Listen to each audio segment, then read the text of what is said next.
Let's try a problem using synthetic division.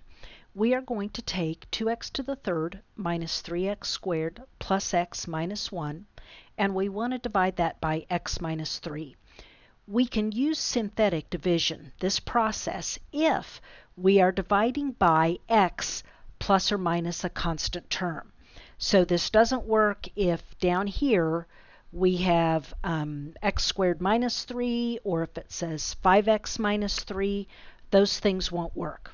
But it'll work if it says x minus or plus or minus a constant. What we do, this looks a little bit different. Instead of dividing and subtracting like we do with long division, instead we will be multiplying and adding.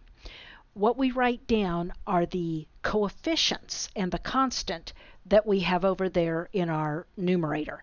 So we're going to write down that we have a 2 and a negative 3 and a 1 and a negative 1. We always need to be very careful that we keep the signs. Then we're going to make a symbol that looks kind of like this, and we're going to write over here our number that we want to use, and it is always the opposite of what we have over here with our x minus 3. We are thinking what would make that 0, and that would be a positive 3. So that's what we'll use. Our first step is to bring down the 2. We bring down whatever that first coefficient happened to be. Then we are going to take the 3 times the 2 and put our answer over here. We have 3 times 2 equals 6. We put it right underneath the next term. The next thing we do is add those together. We get a 3, and we're going to take our 3 right here times our 3 over here and get a 9. We add those together, gives us a 10. We need to take the 10 times the 3 again, so that gives us a 30. That gives us, when we add those together, a plus 29. Now, all those numbers that we have right here, the 2, the 3, the 10, and the 29 really don't mean very much to us, but we need to put our variables back in there. Since we started with a 2x to the third, and we divided by an x to the first, this will always be 1 less. Our variable will always have an exponent that's 1 less. That means we would have 2x squared plus 3x plus 10, and whatever we have over here on the end is the remainder, so that would be plus 29 over x minus 3. So this is how this works. It's certainly, I think, quicker than using long division if it's a problem that we can use. Let's try another. This time, let's say that we've got x cubed minus 8, and we would like to divide that by x minus 2.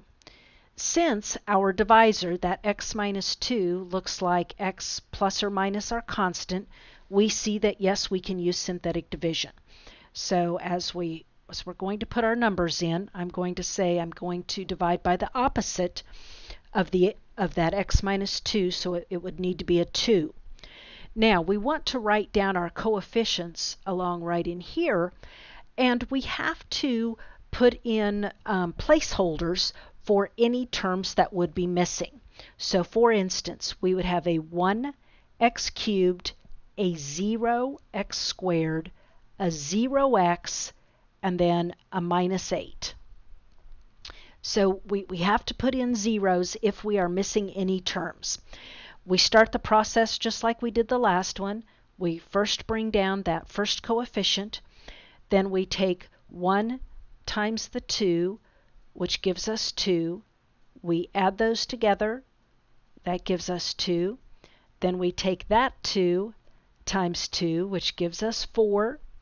We add those together. 0 plus 4 is 4. Then we take 4 times the 2. That gives us 8. We add those together, and that's 0.